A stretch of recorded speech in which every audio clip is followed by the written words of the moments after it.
Hello everyone. I hope you all are well.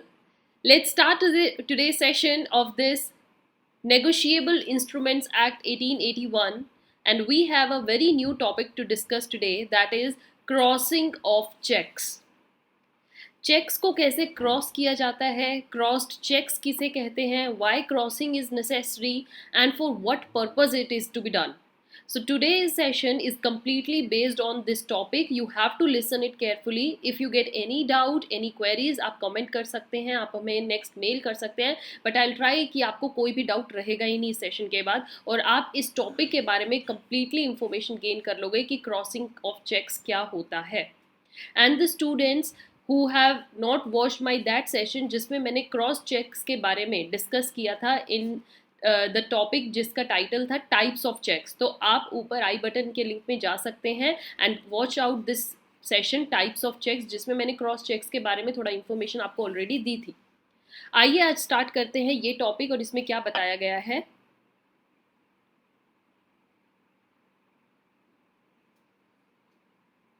देखिए, if you can see here it's in little vertical position. ये cheque है एक, और इस check में आप ये साइड में जो दो क्रॉस लाइन देख रहे हो पैरेलल वे में, this is the symbol which shows that this cheque is a crossed check.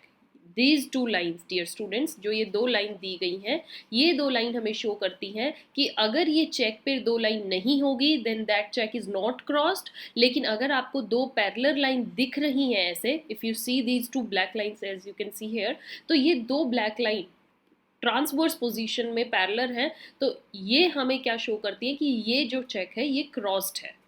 Understood. So crossing of cheque का क्या मतलब, अब हम यही समझते हैं कि जिस चेक पर ऐसे क्रॉसिंग की जाए उसका क्या मतलब हो जाता है. Why that cheque stands odd from others.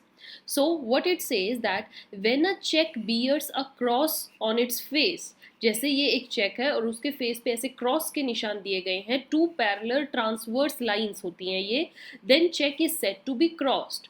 उस चेक को हम बोलते हैं कि ये चेक क्रॉस्ड है. And lines are usually drawn on the left hand top corner. ये जो टॉप कॉर्नर है ज़्यादातर आपको यहीं देखने को मिलती है, बट ये नेसेसरी नहीं कि आपको हमेशा ऐसे दिखे. कोई चेक ऐसा है और उसके अगर ऐसे बीच में दो लाइन है, कोई चेक ऐसे है और उसके यहाँ पर ऐसे दो लाइन कर दी गई, तो इसका मतलब तभी भी वो क्रॉस्ड है. But generally we use to do कि जो चेक पर ये क्रॉस लगे ये हमेशा लेफ्ट हैंड टॉप कॉर्नर पर ही जाए.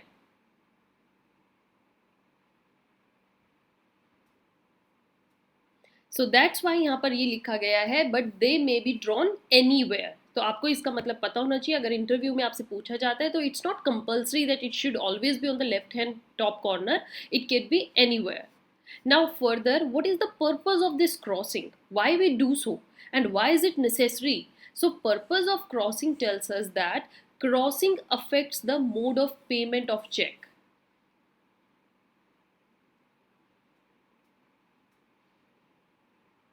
जो क्रॉसिंग है, क्रॉसिंग की वजह से क्या हो जाता है कि चेक पर जो आप चेक, जैसे आप किसी बैंक में गए कोई चेक लेकर उसको दिया, एंड वहाँ पर जो सामने आपका बैंकर बैठा हुआ है, हेड बैठा हुआ, उन्होंने आपके चेक को देखा, हाँ भाई ये वैलिड है, उसमें सब चीज़ें चेक करी, नेम है, साइन है, डेट है, अमाउंट मेंशन है, क्लियर है सब कुछ. लेकिन अगर उस चेक पर ऐसे दो क्रॉस लाइन नहीं है, remember it what I am saying, कि उस पर नहीं है, तो वो जो बैंकर है आपको तुरंत की तुरंत पैसा जो होगा, कैश जो होगा, वो ओवर द काउंटर पे कर देगा. जैसे आप जैसे गए, चेक दिया, हाँ भी चेक इसका देखो वैलिड है, ये लो जी आपकी पेमेंट, आपके कैश इन हैंड आपको पे कर दिया.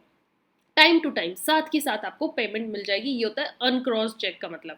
बट जब किसी चेक पर क्रॉसिंग होती है, सपोज इस पे ऐसे क्रॉसिंग होती, तो इस क्रॉसिंग का मतलब क्या है कि यहाँ पर अब आपका थोड़ा मोड ऑफ पेमेंट चेंज हो गया है. जो आपको पेमेंट मिलनी है वो अब ओवर द काउंटर नहीं मिलेगी, आपको इन द हैंड नहीं मिलेगा कैश.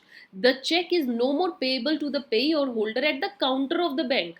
आई सेड यू, आपको काउंटर पर ही पैसा नहीं मिलेगा है.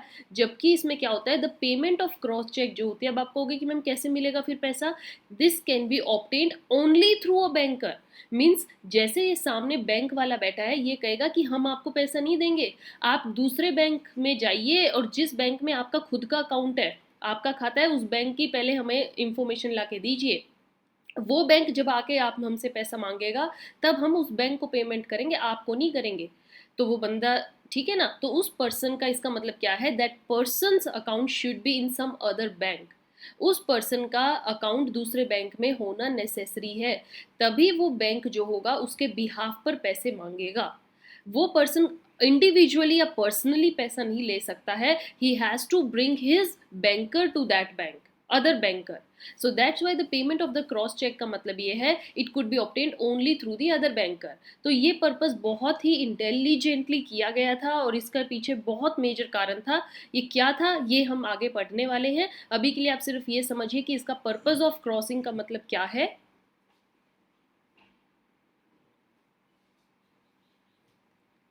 दैट जो पेमेंट होती है क्रॉस्ड चेक में, it's not done on the at the counter of the bank, it is to be done by other banker, and if it's not crossed then payment is made at the counter only, right. So next topic हमें यही बता रहा है कि crossing जो होती है it's a material alteration, ये एक मटेरियल ऑल्ट्रेशन है, means that is a necessary change.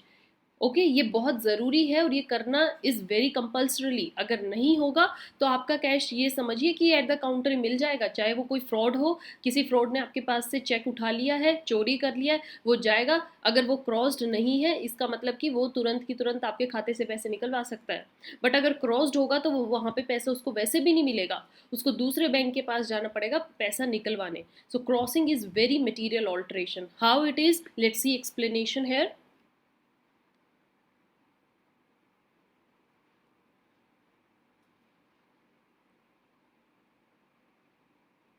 So this says that crossing is a mode of ensuring that only the rightful holder gets the payment. Means the person who has the right to receive payment, सिर्फ पैसा उसे ही मिले, no one should do fraud out of that.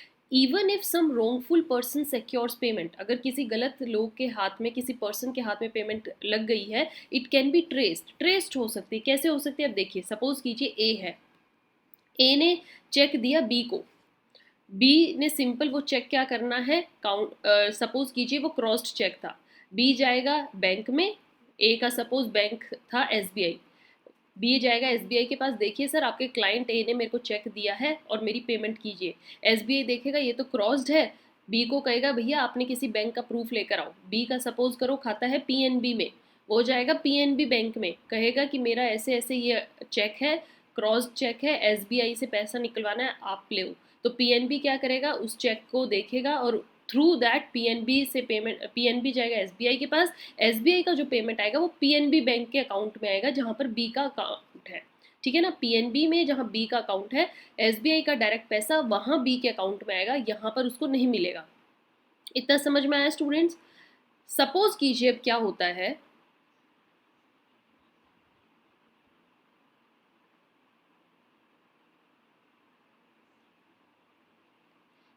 Right. तो SBI को जो ए का यहाँ पर अकाउंट था वहाँ उस अकाउंट से कट के पैसा पीएनबी के बी के अकाउंट में पहुँच गया। ये सब चीज़ें क्या है, ट्रेसेबल है, ऑन रिकॉर्ड है, कभी भी कोई चेक कर सकता है, को इन्फॉर्मेशन मिल जाएगी कि आपके खाते से पैसा कट चुका है और ऐसे ऐसे बी के खाते में पहुँच चुका है।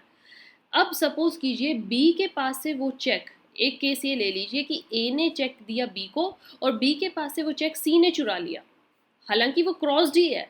अब सी जाता है एसबीआई में कि देखिए ये क्रॉस चेक है, मेरी पेमेंट दो। एसबीआई को तो देखिए अभी तक कोई आइडिया नहीं है कि ये सी ने चुराया हुआ है बी से, तो वो क्या करते हैं कि क्रॉस्ड है कहेंगे अगेन सी को कि जाके पहले अपने किसी बैंक का प्रूफ लेकर आओ, बैंकर के ही पैसा मिलेगा क्योंकि क्रॉस चेक है। सपोज करो सी का बैंक है एचडीएफसी में, वो जाएगा एचडीएफसी के पास कि ऐसे ऐसे चेक है मेरा, पेमेंट लीजिए। एचडीएफसी सी एसबीआई को कहेगा कि हमारे क्लाइंट का पैसा है वो हमें दीजिए।